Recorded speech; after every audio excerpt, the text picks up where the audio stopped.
E aí, pessoal do oitavo ano, estamos iniciando agora a nossa segunda unidade, portanto, iremos utilizar o livro 2. Nosso primeiro conteúdo é sobre a Era Napoleônica, que se trata justamente do finalzinho da Revolução Francesa, que foi o assunto anterior da primeira unidade. Bom, Napoleão Bonaparte era um grande general, famoso pelas suas batalhas e suas conquistas, acaba dando um golpe de Estado, ajudado justamente pela classe burguesa, num período em que na França estavam vivendo o chamado 18 Brumário, que seria porque eles seguiam o calendário da Revolução Francesa. Aqui no Brasil nós estávamos no mês de novembro. Bom, a história de Napoleão Bonaparte ela pode ser dividida em 3 fases. A primeira, do consulado, a partir justamente desse golpe de Estado, em 1799. Depois nós temos a fase mais importante de Napoleão, que é o Império, período em que ele vai se expandir. E, por último, ele passou um breve período governando a França, conhecido como Governo de 100 Dias, tá? que se encerra justamente até a sua morte em 1815. Então, era napoleônica, esse nome era, se dá justamente porque foi um grande período de tempo em que Napoleão governou a França. Bom, vamos falar sobre a primeira fase, o consulado. Quando Napoleão Bonaparte ele dá um golpe de Estado em 18 do Brumário, ele acaba se tornando o primeiro cônsul da França. Existiram 3 cônsules junto com ele, tá? Mas por ele ter sido o primeiro cônsul, porque havia uma hierarquia, por ele ser o primeiro, ele tinha mais poderes do que os demais, onde ele era considerado como um cargo vitalício, então ele seria cônsul até o resto da vida, até morrer. Nesse período, Napoleão tentou fazer algumas transformações na França, ou seja, ele tentou reorganizar a vida francesa, que já estava justamente cansada devido às guerras, conflitos travados na Revolução Francesa. Só que Napoleão Bonaparte tinha um grande rival, uma nação que era uma grande potência mundial na época, que era a Inglaterra. Então, o que é que Napoleão vai fazer? Ele vai meio que cessar os conflitos com os ingleses, no chamado Tratado de Amiens, e com isso vai ajudar Napoleão a organizar a vida econômica da França. Então, de que forma? Então, ele vai criar uma associação, né, de fomento à indústria, ou seja, ele vai incentivar a industrialização no país, porque com isso ele iria modernizar a França, né? Então, isso iria elevar o nível francês, porque a Inglaterra, por ser sua grande rival, já estava num patamar muito mais elevado, já tinha ocorrido a sua revolução industrial. Então, Napoleão precisava também elevar a França ao mesmo nível inglês. Então, para isso, ele teria que meio que cessar os conflitos com aquele país. Então, eles assinaram esse tratado de Amiens. Além disso, um grande feito de Napoleão no período do consulado foi o Código Civil Napoleônico. Nesse Código Civil, ele meio que rompeu com aquelas características da Revolução Francesa, bem atrasada, não tinha mais aquelas características medievais. Então, o Código Civil Napoleônico, por exemplo, o casamento, que antes só seria permitido o casamento religioso, agora havia o casamento civil, né? Então, dentre outras coisas que foi pontuado no Código Civil, mas foi um grande feito dele nesse período.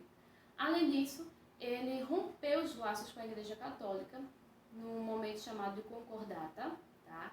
Nesse período, o que aconteceu? Ele rompeu os laços com a Igreja passou a ser subordinada ao Estado, então alguns membros da Igreja agora acabaram se tornando funcionários de Napoleão Bonaparte, então ele agora, era com ele que poderia ser eleitos alguns membros eclesiásticos. Além disso, Napoleão, nesse período do consulado, ele organizou, né, como eu já falei, a França. Com isso, muitos bens da Igreja Católica foram confiscados. Então, o o Estado acabou enriquecendo com esses bens da Igreja. Vamos falar agora sobre a fase mais importante de Napoleão Bonaparte, que foi o Império. Nesse período do Império, Napoleão acabou expandindo territorialmente a França, né? O exército francês já era muito famoso, justamente pelas suas táticas de guerra. Então Napoleão utilizou isso a seu favor. Nesse período do Império, Napoleão ele vai mostrar, digamos assim, o seu poder. Muitas nações naquele momento tinham medo de sofrer um ataque francês. Napoleão, como eu já tinha dito, tinha um grande rival, que era a Inglaterra. Então, como a Inglaterra estava justamente crescendo cada vez mais, Napoleão, com medo justamente do que estava acontecendo, ele criou o chamado bloqueio continental. O bloqueio continental dizia o seguinte: os países europeus não poderiam comercializar com a Inglaterra. Se ocorresse a quebra desse bloqueio, ele iria invadir aquele país. Dois países quebraram esse bloqueio, que foi Portugal e a Rússia. Eram países que dependiam bastante dos mercados e das mercadorias inglesas. Então Napoleão cumpriu com o que ele tinha prometido. Chegou a invadir Lisboa, só que quando chegou lá, a corte portuguesa já tinha fugido com medo, né? Então Dom João, que era o imperador de Portugal naquele período, pegou toda a sua corte e veio para o Brasil em 1808. E Napoleão acabou incendiando a cidade de Lisboa. Com a Rússia foi diferente. Primeiro, a Rússia tinha um tamanho, né, totalmente diferente, era muito grande, isso também dificultava um pouco na hora da batalha. E o exército russo também tinha suas táticas de guerra bastante famosas, né? Principalmente é conhecida como a Terra Arrasada. Quando o exército napoleônico chegou na Rússia, encontrou tudo devastado. Tudo já tinha queimado. Então, naquele território da batalha, não tinha alimento. Não conseguia chegar alimentos também para o exército. Então, isso foi uma grande perda para o exército napoleônico. Sem contar que a Rússia estava passando pelo inverno. Mas os russos já estavam acostumados. E até suas vestimentas eram diferentes. Era branca para combinar com a neve. Então isso era uma estratégia militar também. Dificultava, né, o exército inimigo tentar achar justamente o exército. Só que o exército napoleônico se vestia de vermelho. Então vermelho no branco era muito fácil de ser identificado. Então a gente já consegue compreender que Napoleão acabou perdendo essa batalha. E parece que depois que ele perdeu a batalha na Rússia, ele acabou perdendo as demais. Bom, com isso, Napoleão acabou sendo preso, né? Porque quando ele retorna para a França tinha sido invadida pelos ingleses.